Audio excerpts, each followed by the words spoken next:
Hello বন্ধুরা, কেমন আছো তোমরা সবাই? আশা করছি তোমরা সবাই অনেক ভালো আছো। কুটুম্বিদি ব্লগিং চ্যানেলে তোমাদের সকলকে জানাই স্বাগত। তো আজ আমি তোমাদের জন্য নিয়ে এসেছি একটা নতুন ভিডিও। আজ আমি তোমাদেরকে বানিয়ে দেখাবো কিভাবে তোমরা সাবুদানা দিয়ে তৈরি করে নিতে পারবে সাবুদানা লুচি, তাও আবার একদম কম সময়ের মধ্যে এবং একদম কম খরচের মধ্যে। তো চলো তৈরি করে নিই।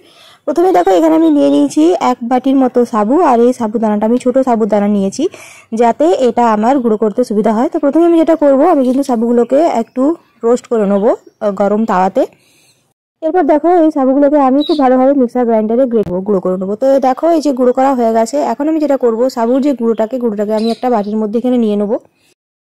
এরপর আমি এখানে নিয়ে নিয়েছি সামান্য পরিমাণে সেদ্ধ করে রাখা আলু। আর এই আলুটাকে আমি হাত দিয়েই খুব ভালোভাবে চটকে এই যে সাবুটার সাথে মিশিয়ে নেবো। এরপর আমি এতে মিশিয়ে নেবো আদা বাটা এবং ধনে পাতা। এরপর আমি এখানে দিয়ে নেবো সামান্য পরিমাণে নুন। এরপর সামান্য পরিমাণ সাদা তেল আমি এতে দিয়ে নেবো। এরপর জল দিয়ে খুব ভালোভাবে এটাকে একটা সফট ডো তৈরি করে নেবো। এক্ষেত্রে দেখবে জলের পরিমাণটা একটু বেশি লাগবে। খুব সুন্দরভাবে ডোটা তৈরি হয়ে গেছে। এখন আমি নিয়ে নিয়েছি চাকতি এবং বেলনা। আর এই চাকতি বেলনা দিয়ে খুব ভালোভাবে লুচিগুলোকে আমি বেলে নেবো। সামান্য পরিমাণ সাদা তেল আমি লাগিয়ে নিয়েছি চাকতির মধ্যে। এরপর দেখো, এই ডোটাকে আমি এইভাবে নিয়ে নিয়েছি। এরপর আমি এটাকে বেলার চেষ্টা করছিলাম, কিন্তু ব্যাপারটা হলো যে বেলনা দিয়ে যখন আমি এটাকে বেলছিলাম তখন এটা কিন্তু উঠে উঠে যাচ্ছিল।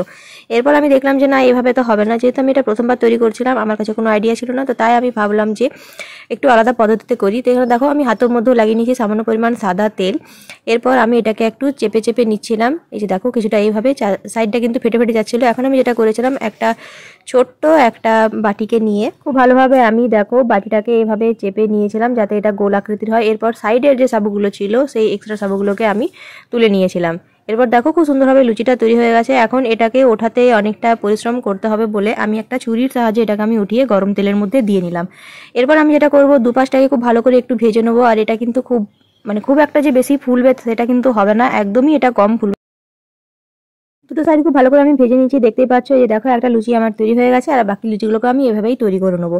তো এখন দেখো, আমি লুচিগুলো খুব ভালো করে ভেজে নিয়েছি। যে তেলে ভাজলাম সেই তেলের মধ্যে আমি এখন করে নেবো আলুর সাদা তরকারি। তো এটাও আমি কিন্তু প্রথমবারই ট্রাই করছি, সাদা তরকারিটা। আগে কিন্তু আমি যতবারই তরকারি করেছি সবগুলোতে আমি হলুদ দিয়েছি, এই তরকারিতে আমি কোনো রকম হলুদ দেবো না। তো দেখো, যেটুকু তেল ছিল একদম কম তেলের মধ্যে আমি দিয়ে নিলাম একটা লঙ্কা। এরপর দিয়ে নিয়েছি সামান্য পরিমাণ নুন। আর দিয়ে নিয়েছি আমি ধনে জিরে গুঁড়ো। তো আমি এখানে দিয়ে নিয়েছি আদা বাটা। তোমরা যদি নুনটাকে না চাও তাহলে তোমরা এখানে নুন কিন্তু দেবে না। আর লুচি করার সময়ও আমি সামান্য পরিমাণ নুন দিয়েছিলাম, সেক্ষেত্রেও তোমরা নুনটাকে ব্যবহার না করতে পারো। এরপরে প্রত্যেকটা উপকরণকে খুব ভালোভাবে আমি ভেজে নেবো।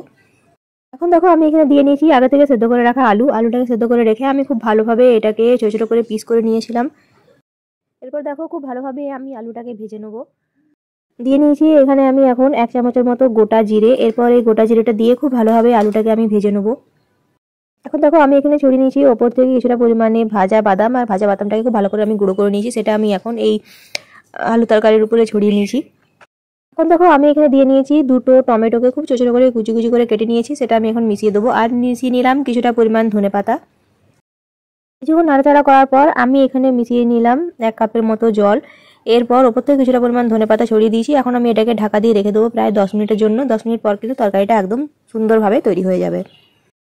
সাদা আলুর নিরামিষ তরকারি এবং সাবুদানার লুচি একদম রেডি হয়ে গেছে। এখন আমি যেটা করছি, প্রত্যেকবারের মতো আমি এতে একটা পুদিনা পাতা ভেঙে এর উপরে দিয়ে নিলাম, যাতে এটা দেখতে একটু সুন্দর লাগে। আর দেখতেই পাচ্ছ, আমার গাছের টমেটোটাকে আমি একটু দিয়ে নিলাম এখানে, একটু দেখতে সুন্দর করার জন্য। তো দেখতে পাচ্ছ, লুচিটা কিন্তু অনেকটা সফট হয়েছে, যে দেখতেই পাচ্ছ। তো এক্ষেত্রে তোমাদেরকে আমি একটা কথা বলি, এটা কিন্তু নর্মাল লুচির মতো নয়। যেহেতু সাবুদানার লুচি, তাই এর মধ্যে প্রচুর পরিমাণে তেল অ্যাবজর্ব হয়েছে। যারা কম তেলে খাবার দাবার খাও, তারা কিন্তু এইটা যদি ব্যবহার করো তখন তোমরা বুঝতে পারবে, মানে এই লুচিটা যদি তোমরা খাও তাহলে তোমরা নিজেরাই বুঝতে পারবে যে এটা খাওয়ার পর তোমাদের হয়তো কিছুটা প্রবলেম হতে পারে, যারা কম তেলে খাবার খাও তারা।